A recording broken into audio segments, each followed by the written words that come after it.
Zuck and all your followers, and we're now broadcasting live. Hello, John. How are you? Doing well. How are you? Good, good, good, good. You're welcome.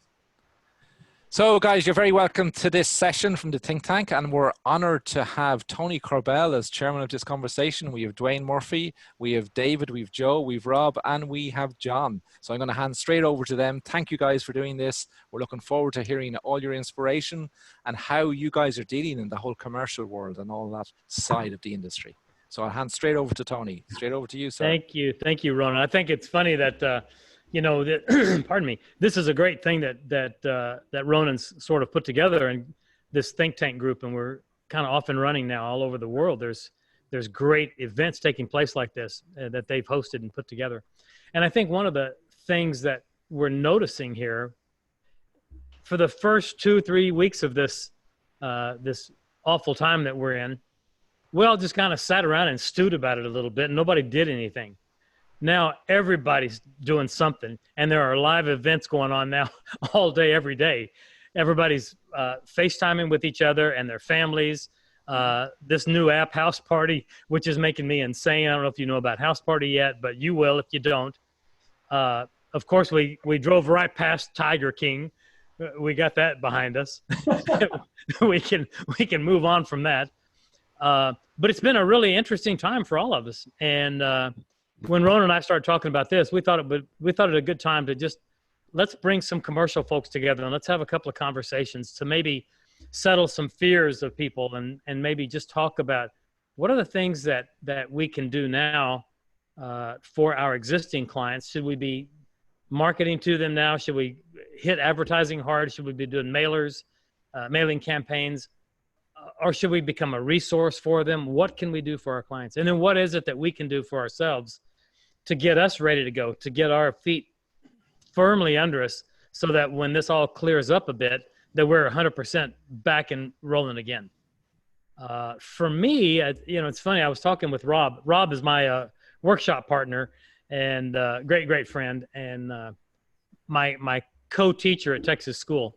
And Rob and I talk a lot, as I talk with Joe often. You know, it seems like one of the things that we've got to be able to do is take this time to learn anything that you're missing. I'm trying to learn Capture One, period. I'm just trying to learn it. So I'm forcing myself to watch 1 hour of video tutorials every day on Capture One.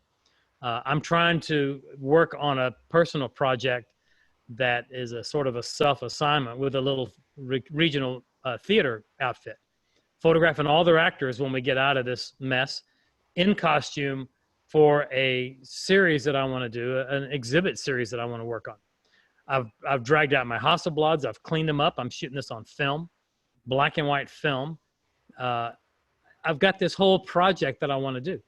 That'll get me up and going and keep me alive and keep me busy for a while.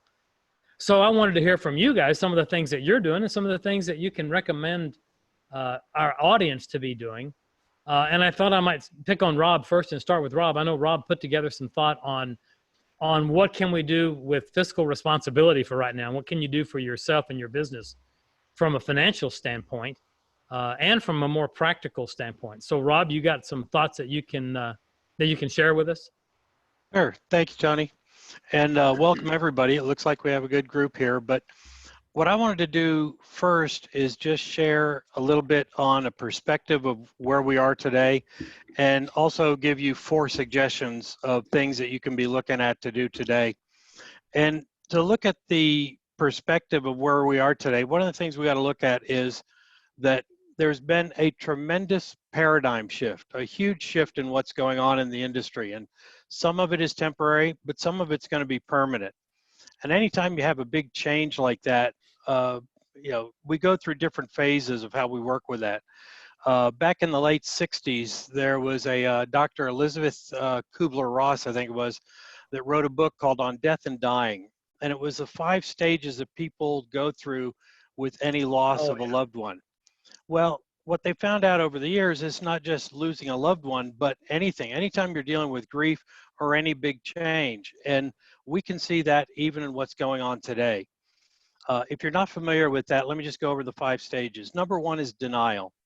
The denial, probably in January, February, everybody's looking at it. I remember looking at pictures of the Chinese building these hospitals and thinking, oh my gosh, that's incredible, but it won't affect us. Well, the next stage is anger, because now it's affecting us. And it's kind of like you're saying, well, wait a second, you're making me stay at home and you're taking away my business. Yeah, that's happening. The third step is bargaining. So we get to that step where we say, okay, if I've got a social distance for 2 weeks, everything's going to be all right, right? Then we get into this phase of sadness. And sadness is kind of looking at this and saying, I have no idea when it's ever going to end. I have no idea what's going to happen to the business or anything like that. The final stage is acceptance, where you say, this is happening. I have to figure out how to proceed and where do we go from here. So all those stages, when you look at them, I mean, everybody goes through those. The only time you really need help is if you get stuck on one, like in the middle there, and you got to have help. You got to ask somebody for help. But what we want to talk about today is we want to encourage everybody to get to that last step of acceptance. And when you get to the step of acceptance, we got to sit there and look at this and say, okay, this is what we're dealing with. It's like a surfer on a wave. It doesn't matter what the wave looks like or anything else. We're riding it. You're either going to ride it or, you know, you don't have many other options. So we're going to do the best we can. So let me give you 4 tips of what I think people should be looking at doing right now. First off, immediate financial triage. I mean, the finances in every company are changing. You're seeing companies now doing furlough, everything. Even as a small business, we need to do that. So number 1 is review your expenses. You know, what's variable, what's fixed? What can you cut out now that you don't need, and what can you, that you have to pay? The other thing is, in the middle of this, the definition of an essential expense has really changed. It's no longer, how can I make this boat go faster? It's, how do I keep this boat afloat? And if that's the case, you really want to look at the costs that you have and are they producing revenue? It doesn't mean you got to cut out everything, because you do need to invest in some of the things like customer relations, things like that, but you've got to look at that. The second part of that is tax payments. Small businesses, well, everybody really has been given a 90-day extension on paying taxes. I'm not a CPA or anything else, but I can tell you in this time, a CPA is probably one of your best friends, because 1, you still have to file by April 15th, but you don't have to pay at that time. So you've got time, number 1, to scrutinize your taxes from this year, or really from last year, because a lot of people leave money on the table. If you spend time really going through there, get help from a CPA or something, you may find extra dollars that you can put into fighting this whole thing and building your business. And the last thing on the financial triage part is kind of the SBA loan. The SBA loan, I mean, it's kind of a disaster in itself, but it is still there, and it's something that you might want to look into. And I think there have been presentations on that. So, you know, again, that's one to talk to a CPA about. So, but the biggest point there is keep your eyes open. Don't put your head in the sand, and accept this thing. That's that last step on that. Accept this thing and get after it. We have to. We have no choice. So it's here. So. The second tip is really shoring up your business. Look around and find out what you've got to do. Now, everybody in here has a different kind of business, so we're not going to get into a lot of details on each of these. But if you've got employees or talent that you use, you know, figure out a way to take care of them. But number 1, you've got to come across to them as a leader. Even if you don't have employees, you've got to come across as a leader, because people want to see somebody who's in control and knows what they're doing. I think one of the greatest examples of that is Ronan at 3XM, putting all this together and those kind of things. If we look at what's going on in the world today, that is a man that has leadership. And that's what we all have to strive to do in our own businesses. The next thing is personal development. Tony just said it. Take this time to, turn off the news coverage and turn off Netflix and all that all day long, and work on self-improvement projects. I know I've got a list of tons of them that I want to do, and those are the kind of things that we're trying to tackle. The next thing is, take care of your customers and you make it easy for them to do business with you. I think we were talking before we went live with one of the other panelists, David Edmonson, and talking about, dealing with customers now and something wasn't working out. And it's like, hey, you got to communicate with them and you got to take care of them and you got to think outside the box. And those kind of things have to happen. And in that is communications. You've got to communicate with everybody, customers, employees, prospects, vendors, everybody. And you've got to communicate consistently with your customers. But the other thing is make it positive. You look online, you can find so many examples of people in social media complaining about the world the way it is today.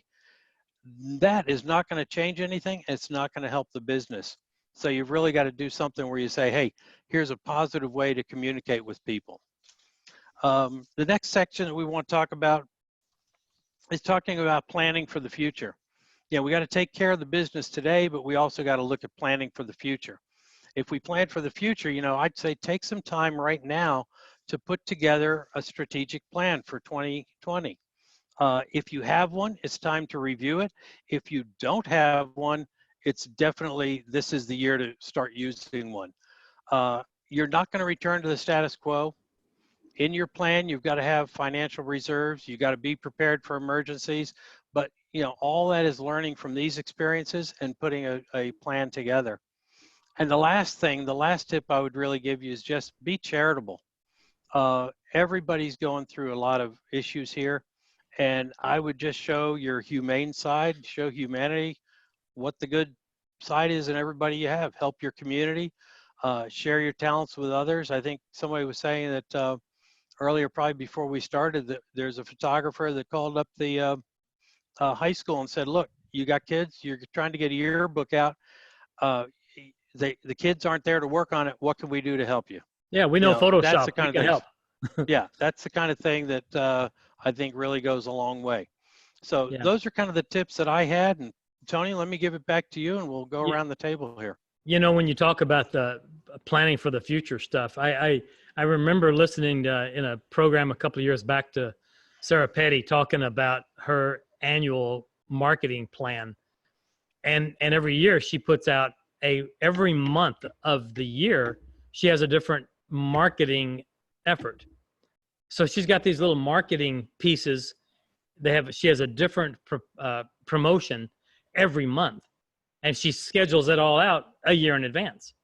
And I thought, boy, that's, I don't even know what I'm doing tomorrow, and she's got their whole year already mapped out.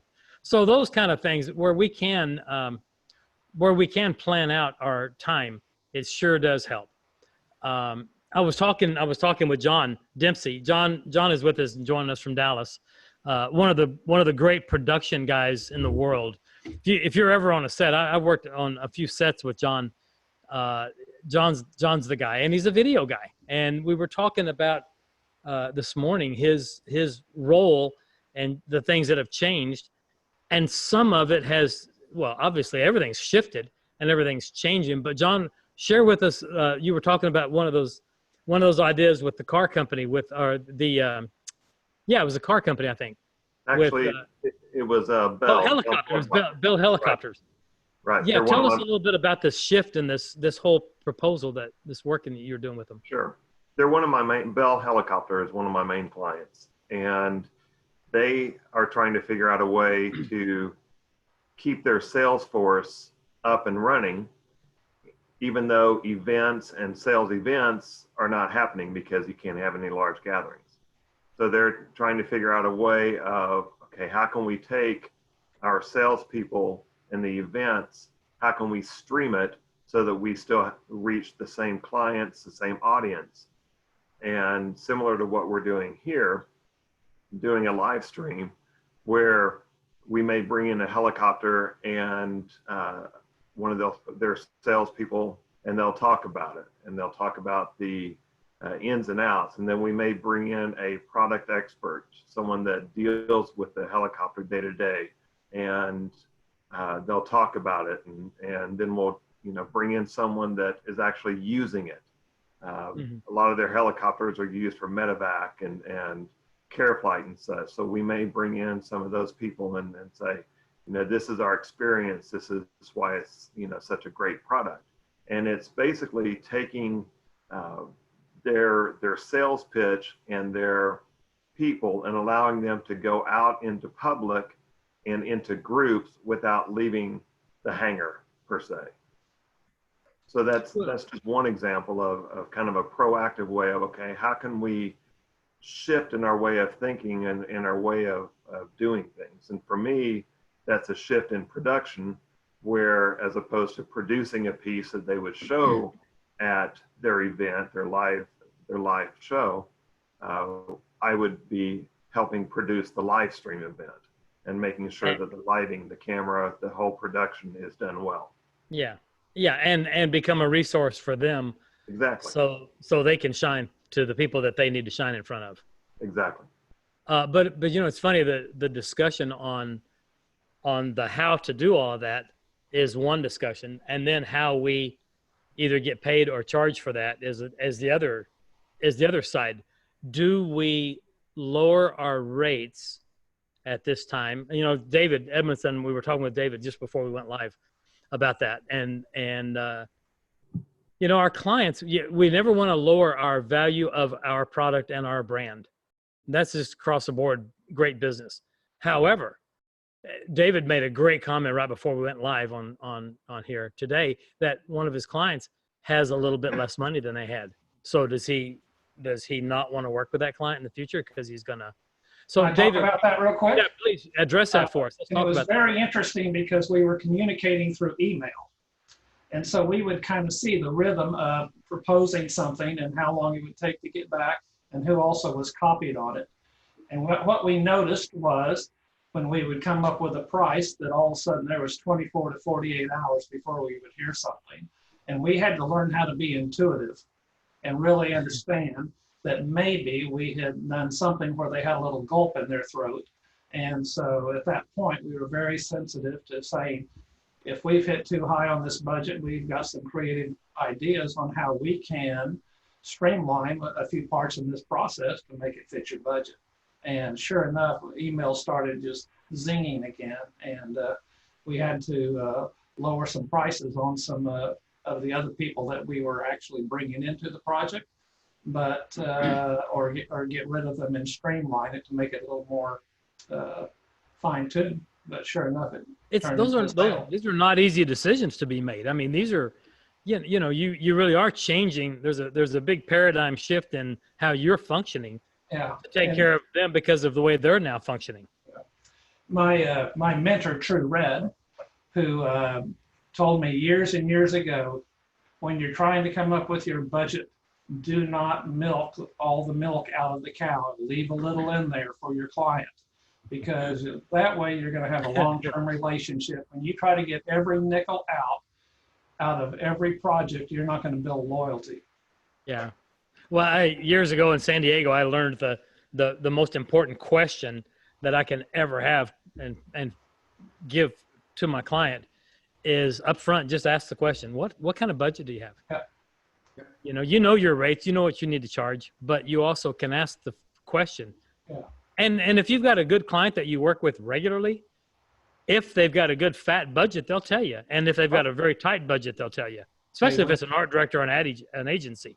If you have a long-term relationship, many, many times they actually padded my budget greater than what I had even come up with, because it was a win-win relationship on both sides. And you're both trying to keep everybody taken care of all the way through, even on the slow projects.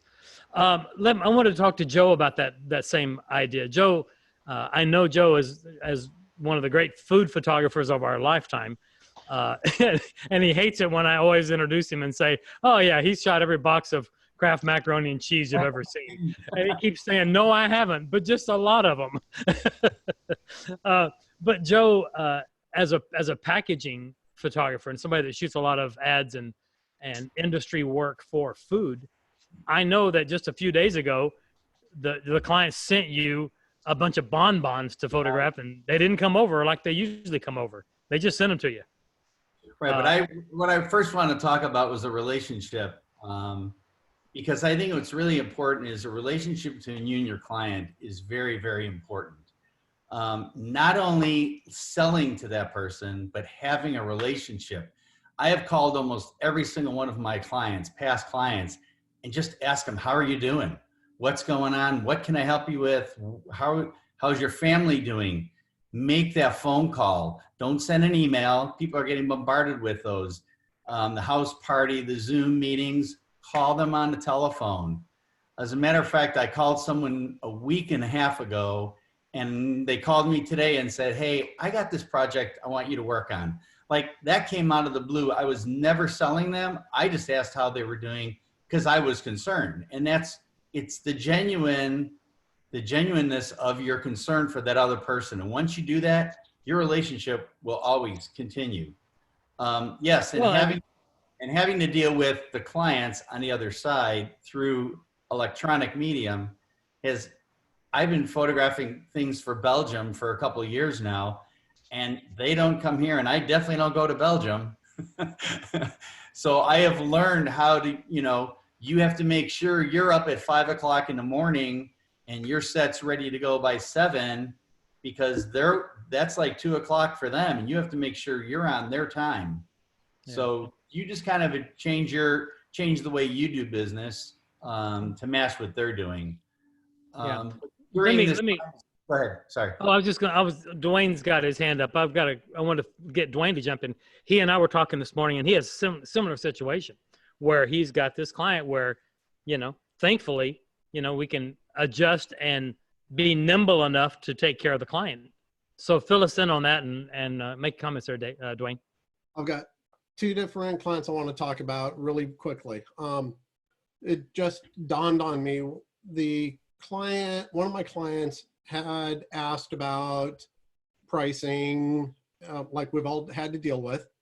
But the way that they asked about it wasn't the normal, oh my God, your price is too high. It's, we're in a different time right now. And if we are busy, if we don't have time, if a client is normally hard to deal with, our rates go up. If we are working overtime, rates go up. But we're now in an emergency mode, if you will, or a different period.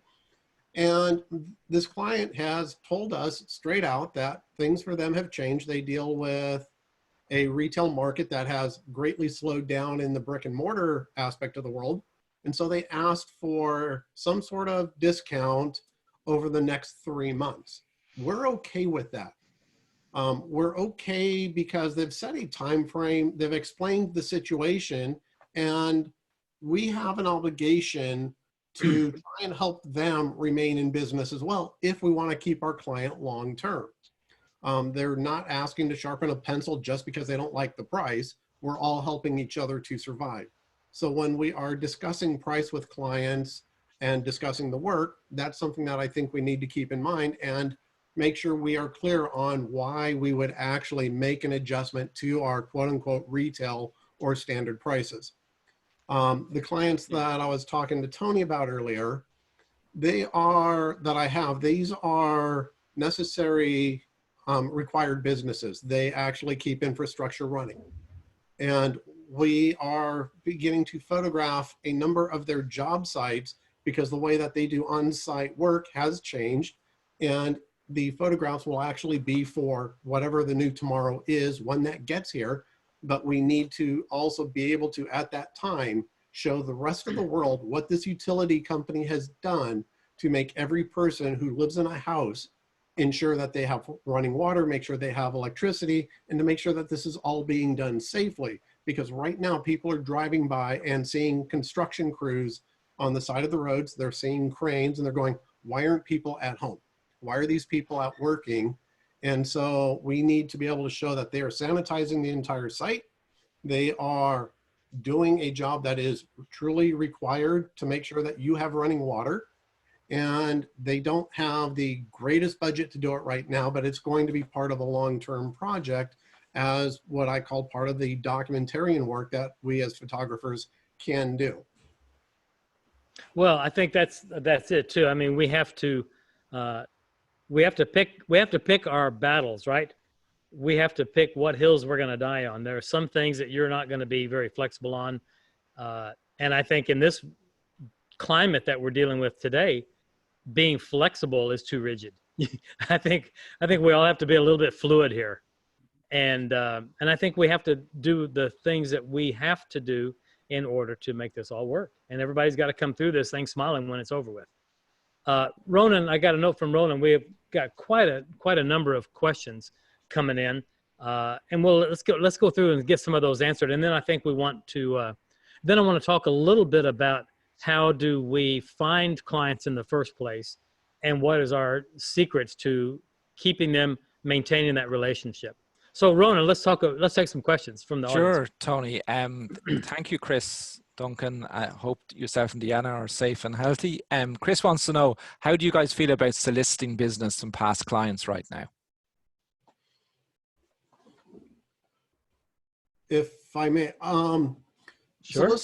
soliciting business from past clients depends on the type of business that we're actually looking for. He's referring to commercial, I think, Duane. Understand. Yeah. And there's a lot of different types of commercial. I will talk to my clients, and I am very active in looking for work that I can put down as what I consider to be documentary.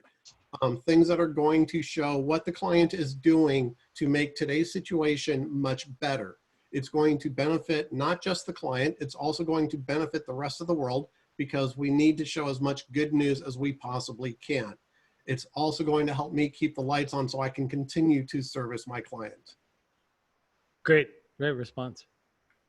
Yeah, I do think that there is there's a lot to be said for just being a good guy, and if you go into an editorial, commercial editorial job like that, Chris, I think if you go to your client and say, listen, I know you guys have to get that magazine out, or that in-house newsletter, or whatever it is that you're shooting for, make a standard agreement with them. Hey, for the next few months, my rates are going to be changed. Let's help them out a little bit. But I think it's okay to go to former clients and solicit work, but let them know that you're there and you're trying to help them as well. Yeah, I think as long as you keep it on a personal relationship, you're going to then have that empathy of wanting to know how they are, and in the context of a healthy relationship, good things happen. Yeah, I think this is a time in our lives where nobody wants to be sold anything, but people do want and need help. And so if there's a need there, I don't know why we wouldn't want to service that need. And talking to our clients or having forums like this is fantastic, because we're actually able to get away from what I call the Fox News headlines. We can have an honest discussion.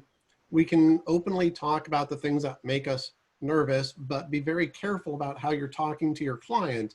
Make sure that you're talking to them in a tone of voice and using words that show them that there is going to be a positive outlook, that there is going to be an end to this tunnel, and that we can actually do good instead of just running around chasing our tails in an unknown panic. We've got to be leaders, and the words and tones that we use will show that to our clients. Right. Great answer. Ronan, you got some more questions there? Yeah, I have another 4, Tony, for you guys.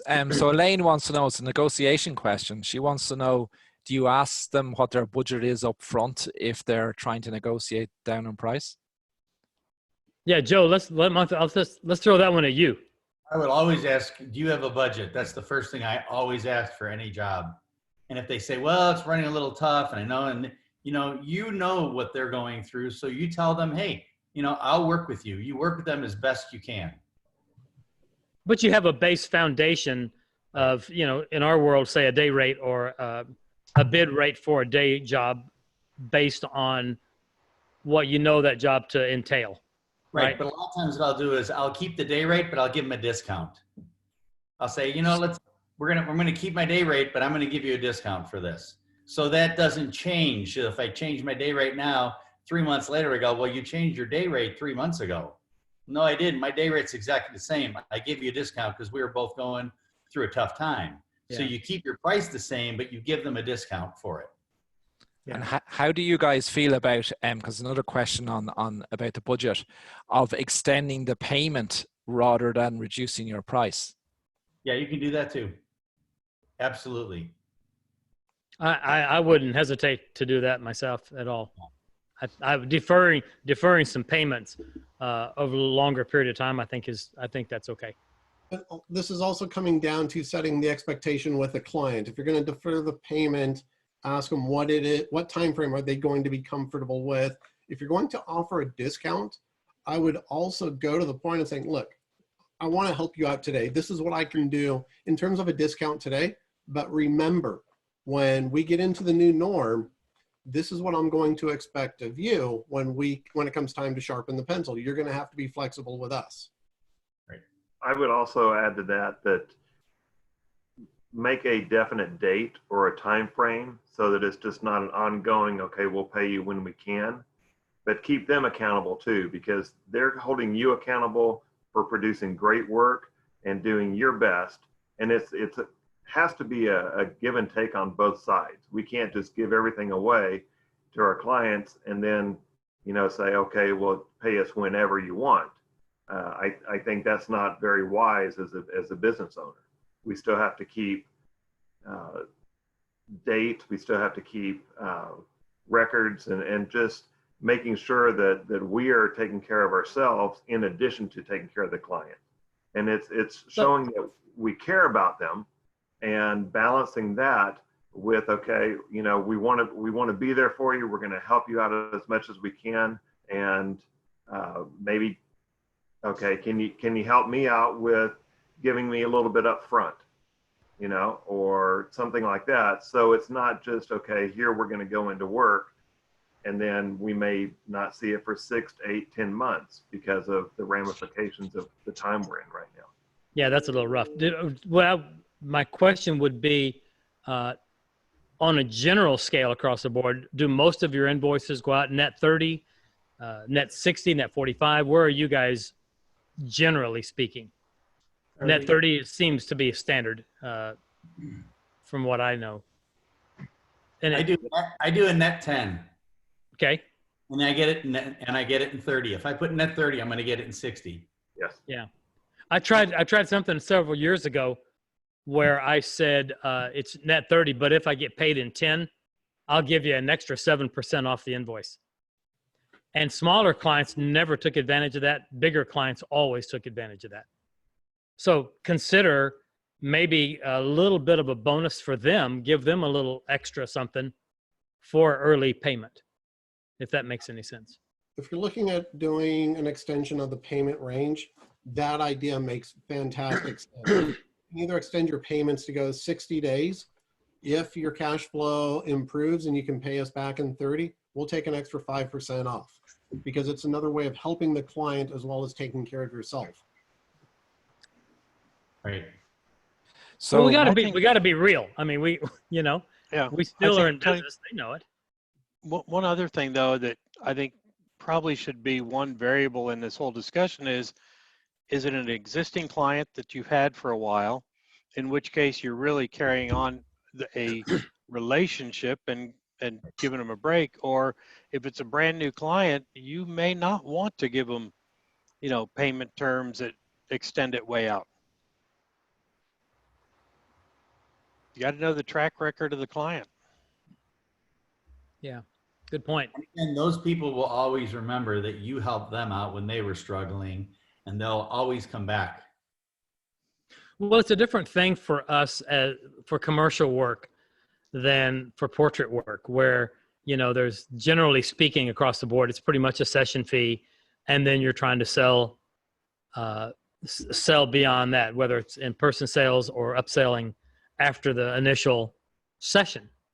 For us, we know what the whole job is going to be all about before we ever pull the first trigger, right? So we know where we stand and we know where we are. And if we do too much upfront, there is nothing to get on the back end. So we do have to, it's a delicate balance for sure. Ronan, what more do you have there? You had another question or two, and then we want to. Yeah, I have two more questions, Tony. Yeah, sure. So I'm going to rephrase Marla's question just a little bit. So she asked, how do you find commercial clients?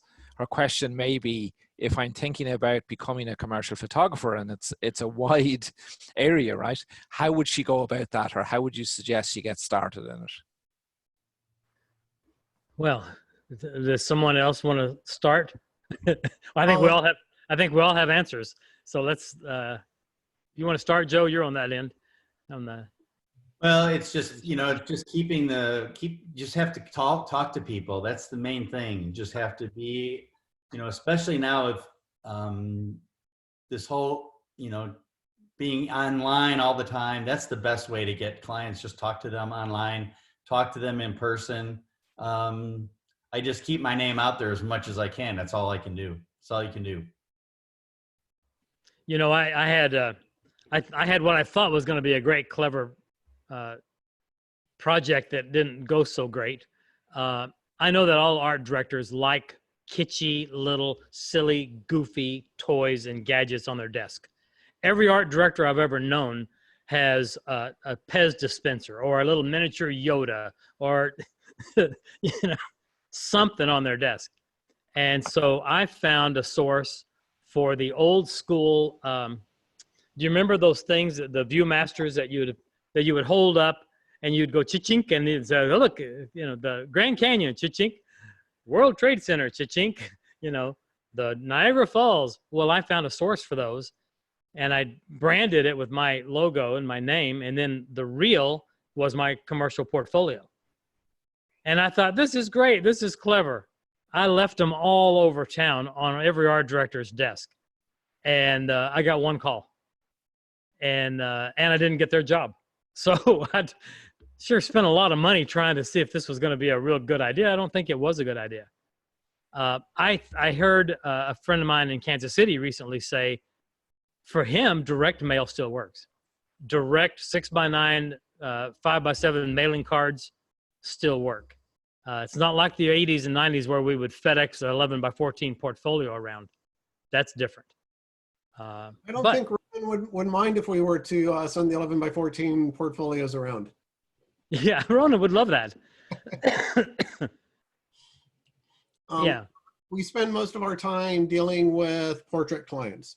And as we are working with our portrait clients, we ask them what they do. And about 35–40% of our portrait clients happen to own small businesses. So we already have a relationship with them. This is a great time to reach out to them, ask them if they're okay. And again, let them know in whatever form that there is going to be an end to this, and ask if there's anything you can do to help them. And more often than not, they will come up with ideas and ask if these are even possible. That will then start the discussion so you can look at attracting new commercial clients. Again, the conversation needs to be done in a very respectful manner, in trying to honestly help, not trying to find dollars and cents today. Because if you look like you're starving today, it's going to come across that way on the phone. If we've done this for a number of years, then remember, tomorrow will be better. Yeah, great point. David, you've been doing this a lot of years. What Longer than a lot of people are old. More than 4 years. You know what I have found, and it's very similar, but it's in community that I have found that I've gotten almost all my business. And again, just not trying to grab business from somebody, but just asking a sincere question about what do you do, and maybe not even that day, but it may be another day to say, is there any way that I can ever serve you? And it's really about serving others. And I think, and let's not lose sight of the fact that we have to remind people what we do sometimes. People know us around town and they forget sometimes. And so to Duane's point, I mean, you got a commercial client out there, I mean, a portrait client out there. It's not a bad idea to send them a commercial brochure and say, just a reminder, we do an awful lot of commercial work as well. If there's something we can help you out with, we'd love to be able to be of service for you. I spent about $10,000 doing a commercial send out. And I sent them out and found out that all the art directors that I sent them to, not one of them threw them away, but I never got a single job out of that $10,000 job that I produced. But at the printer, I had 2 different companies pick them up at the printer before they were even folded. And one of them was a company called 7-Eleven. And I think they sent me like $50,000 worth of work in the next week or so. just picking it up at the printer. You just never know how these things work and don't work out. But again, right now at this time, people are interested in their families and making sure their families, and I would be empathetic and everybody's kind of heard the same thing, kind of, how are you doing? I would ask a question that's maybe not so obvious, and it'll answer itself when you actually are in conversation. It's a great point. And you never know what neighbor has a business, and you just talk to them, and they may know somebody. As long as they know what you're doing, you may get business that way. One of the things that I used to do earlier when I first moved here was get in with art directors. But they don't have those meetings anymore, but you go to an art directors meeting where all the art directors get together for coffee, and you just go to have coffee with them and talk to them. Eventually they're going to say, hey, what do you do? That's the best thing to do. Right. Look, since we're moving to such an online world, look at things like the Nextdoor app, or where I live, there is a community Facebook group. And this Thursday in that community Facebook group is a business leaders Zoom meeting that is open to all businesses. So that's a great thing to sit on and hopefully meet people and hear what the problems are so you can become of service. Yeah, our area, we've got I'm in Muskogee, Oklahoma, and there's a Muskogee group, Facebook group, and every Monday morning is Monday Marketing Day. So businesses are told, this is your day, market, put your ad up here right now on this day. Instead of no marketing, they're saying, bring it on. Let's tell people what you do. So it's really great. Every Monday people post like crazy. So it's really helpful. So Colt's question, Tony and panel, is how are you guys, is there any commercial work that you can still do with the stay-at-home order? I know John has already addressed that, what he's doing, but is there particular work that you can still go ahead and do and still stay within those orders? I think there is. In the studio here recently, as Joe came over, Joe and I've been friends for 30 years, and now he lives 45 minutes away from me. So I'm kind of tired of seeing him, frankly. But he came over a week or 2 weeks ago, and I was doing a wine bottle shot for a local client, a local winery. I think getting in and photographing products, certainly a tabletop product, on your own in your studio. Is one thing. Joe was shooting bonbon chocolates yesterday. There's no client around. When I shot the wine bottles, there's no client around. So I think there is certainly for that kind of work. Does anybody else have any other comments on that? Well, you were talking about one earlier. One of our panelists could not make today's meeting because he's photographing a hotel while it's empty. Right. So, all these commercial properties, the hotels and all those places, they don't have anybody there, but that's a great time to go photograph them. Yeah, that's true. Absolutely. My daughter works for Christmas Day to find something that looked empty so that we could actually photograph it. But today, everything. My daughter works for a Hilton resort in San Diego, and their property is always 96% occupancy. And right now they're at 55% occupancy. So they closed off the top 2 floors of the hotel and turned off all the electrical and power to save the expenses of all the utilities running up there. Well, that's a good point. That's a good time to get in there and get that stuff shot. So, and because I'm tied to a number of essential service companies, again, their documentary work brings us under the umbrella of essential services. So we are allowed to go out and photograph their job sites while they're working on them. Yeah, great idea. I think, here's the thing. We're made up of clever, smart, artistic people, right? That means we have to be clever and smart and artistic in everything that we're doing. And we can do it. We can come up with unique approaches to everything, whether it's how we photograph something, when we photograph it, or who's with us when we do it. Or how we charge for our rates. I think there's ways we can do all of this. Ronan, if there's no other questions, I want to shift gears just a little bit, but I want to make sure we get everybody's questions. You've got them all, I think, Tony, so you can shift gears. I just wanted to... Wait, Tony, before you shift gears, Marla had posted something when I had talked earlier about the filing of taxes.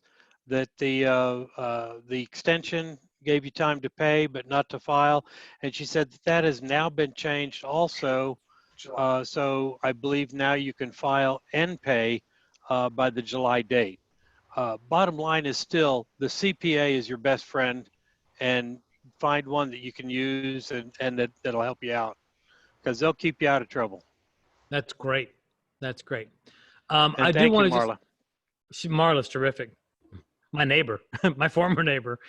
I just wanted to go, I want to go back and revisit. We were talking about what can be done to gain new clients. And we did talk about portrait folks, letting their clients know that they also shoot commercial. But for those of you that are 100% commercial, what can you do? What is it that you do to gain new business or get some eyeballs on the projects that you're working on? John, I know the number of video projects you're doing. For me, I've been in John's neighborhood.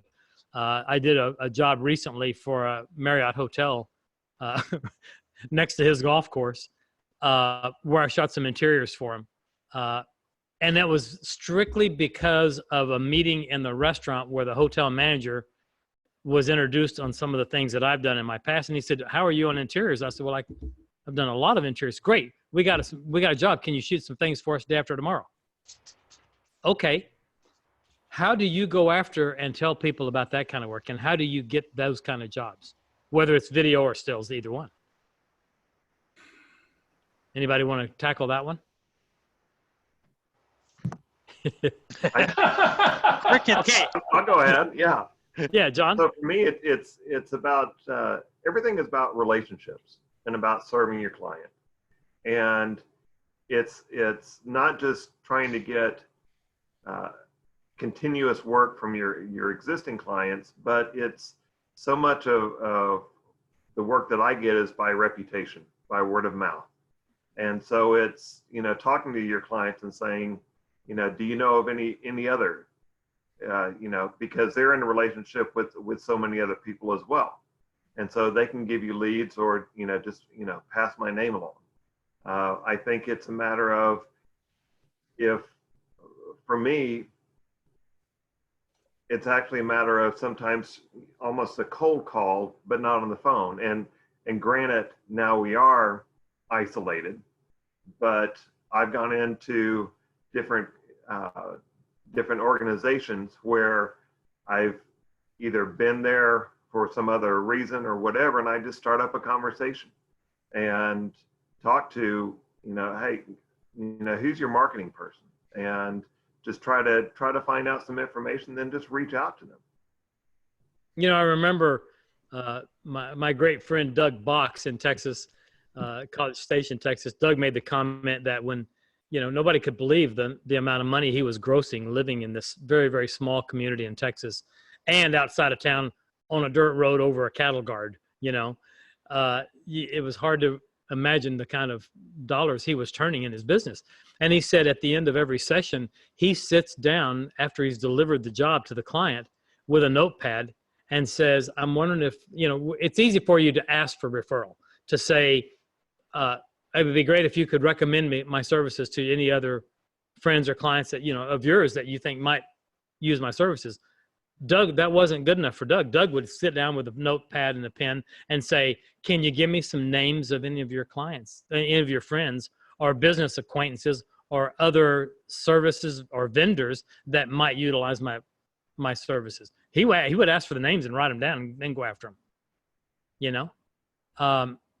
I think this is a whole new world. We have a whole new time here. We can come out of this thing complaining about what it did to how it ravaged our world, or we can come out of this thing and redesign everything about this and how we function as working photographers. And I think that we are going to come out of this thing, and there's going to be some new shining moments that come along with us from this. I feel strongly about that. Look at some of the things already that are happening now that, like I say, now we've sat around and stewed about this for a couple of weeks. And now people are saying, okay, let's talk and let's share ideas. What are you doing in West Virginia that's working? Or what are you doing in Montana that's not working? Or Frisco, Texas? What can we learn and share with each other? And make some big changes. So Yes. I for one am jazzed about this. And even if you're watching Netflix right now, watch it from an art director's point of view and figure out your color patterns and what they're doing and the lighting. And don't just watch it for the entertainment, but study actually even the movies that you're watching. Yeah, you know, and I judged on a jury panel with David in Las Vegas a month or so ago, and we had so much fun. And I know that with David's commercial background and his amazing work as a wedding photographer, it puts him in a unique position of bringing his very critical eye for commercial work into the wedding world. And, you know, it's like sports photographers making fabulous wedding photographers. It's like, what, how does that work? Well, it works because, you know, you're photographing the anticipation of something about to happen, something as it happens, and the reaction to something that happened. You know, you learn that kind of discipline in sports, and you just transfer that into a wedding day. Absolutely. David brought up several points in judging with him on color palettes, and you and Jen Hellingay as well. You know, y'all taught me a lot just sitting in the room watching you judge about this sort of behavior, and so many learned skills. We've been doing this a long time, but we're not there yet. We're not done. It's too big. There's too much to learn, you know, and I think this is a great opportunity for us to share ideas and have these conversations and maybe, you know, take it to heart and take on board some of the things that we're hearing. So. And Tony, speaking of skills, this is the best time. If you're wanting to learn something new, this is the perfect time. You know, I'm writing a book, so I'm in the middle of learning InDesign, which I never really had to use that much. And I would always tell people, do not start a new software when you're starting a new project, because they'll make it a lot longer. But boy, it's really, this is the time is just, you know, most photographers don't open their camera manual. This would be the perfect time to open your camera manual and learn what you don't know about your camera. You mean to find where the self-timer is located? I do think that's right. Earlier this week, we did a presentation on Adobe Spark. It's a free product we all have. Not just sitting in and spending the hour to watch Kira put on a great It was a great presentation. But as a personal project, I'm working on something that I call 15 flowers. 15 flowers that look totally different, but I'm now using Adobe Spark to make sure that this is a cohesive collection. And it's now also forcing me to learn and ingrain into my head that I actually know how to use the product instead of just watching the seminar. So practice what you learn. Yeah, that's exactly right. And, you know, it's also a good opportunity. I mentioned briefly, you know, working on personal projects. Joe's got a personal project going. I've got one going. Most people that I know have a personal project that they either are already starting on or they want to get started on it. Great. Now's the time to do it. Stretch yourself a little bit. Go try something like that. Yeah. I know we're going to run out of time. Ronan mentioned we want to try to keep this thing at around an hour. We do have 6 or 7 minutes. Is there any final thoughts that we can just run down the panel? Rob, if there's one thing that you hope people take away from this moment today, what might that be? Oh, well, there's a lot, but I'd say one of the most important things is the very last thing you were just talking about, and that is we've got the time on our hands right now to jump in and really study something, because I don't care what aspect of photography you do, we're all lifelong learners to get better. And I'd say just like the Adobe Spark, whatever it might be, tackle something new and really learn something new.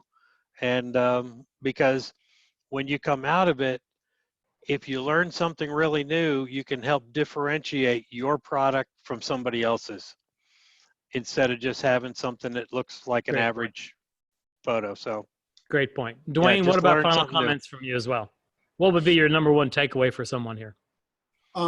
Think about what you have control over and then use that to figure out what you want tomorrow to look like, and then put a plan to make tomorrow happen. Boy, that's a pretty simple and direct statement. Great idea. Joe, let's hear from you. Communication. Not only talk to your clients, past, and but also other photographers who are going through the same thing. They want to hear that someone else is going through the same thing they're going through. So not only talk to your clients, but talk to your fellow photographers, and just make sure that we're all in this together, and you're going to get through it.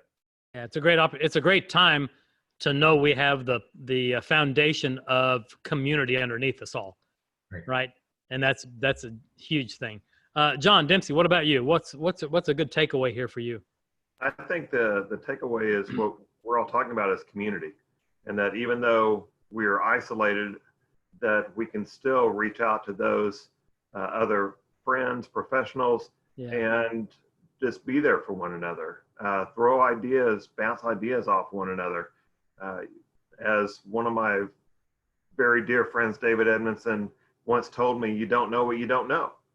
And so just be open and receptive, and again, just check on people, but also build those relationships, keep those relationships going. Don't just isolate yourself, but say, hey, what are you doing? Or how can I help you? Serve others and get through this together. Well, if you serve others, you can't go wrong ever.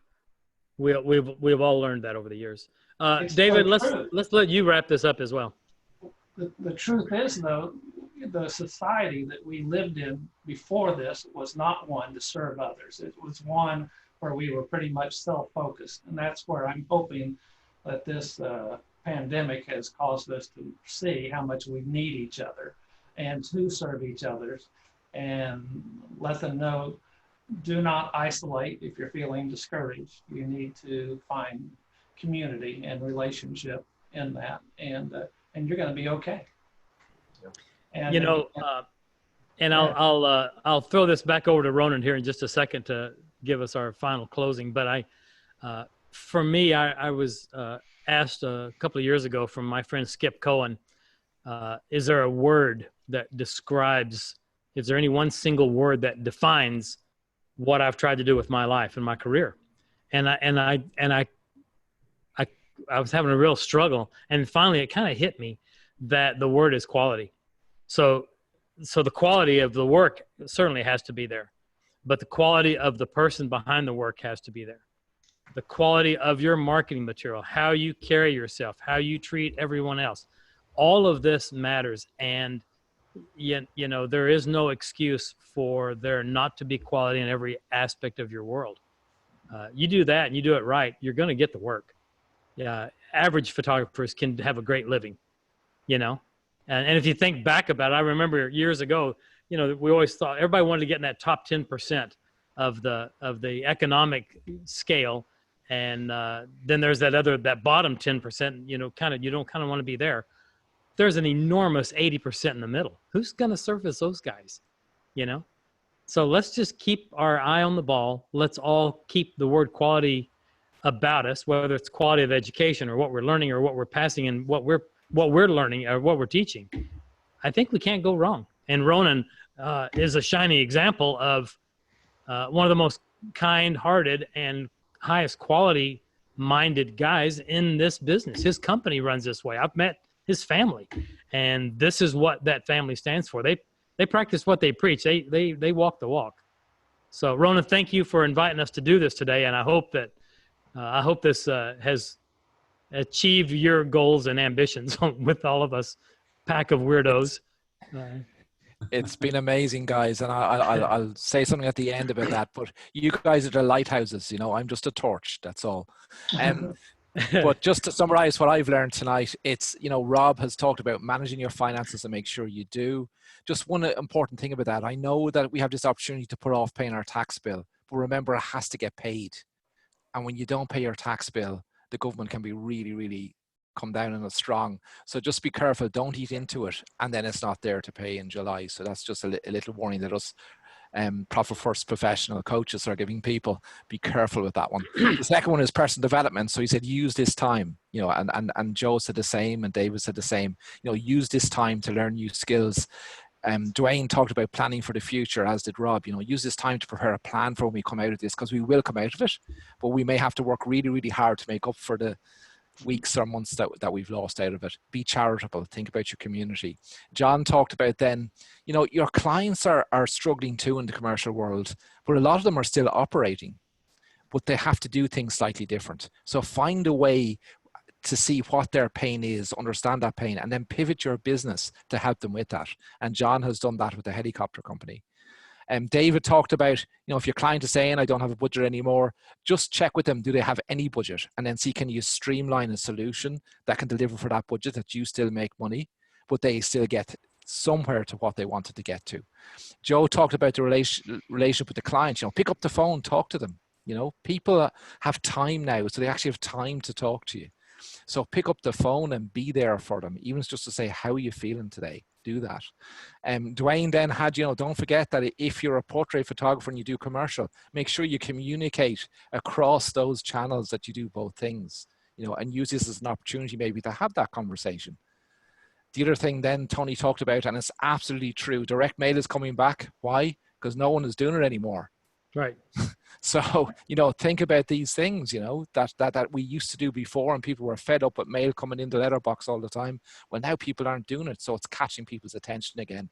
And that's one of the real marketing tricks that is coming back. So he's absolutely right. Ronan, So yes. can I just add one more thing that I just thought of? Sure. We don't always have to wait for somebody to give us a project. Our clients actually, if we come up with a concept, may be very interested in what we have to present to them. So we don't have to just only be on the receiving end. Absolutely. I couldn't agree more. Thank you for that, David. So thank you, guys. Thank you, Tony. Thank you, Duane. Thank you, David. Thank you, Joe. Thank you, Rob. Thank you, John. I really enjoyed the conversation tonight. Hopefully we'll be able to get you back again over the next couple of weeks. And, you know, thank you. That's all I can say. Thank you. Thank you. Thanks, everybody. Good night. Good day, everybody. Everybody take Have a great care. day. Bye-bye. Wash your hands.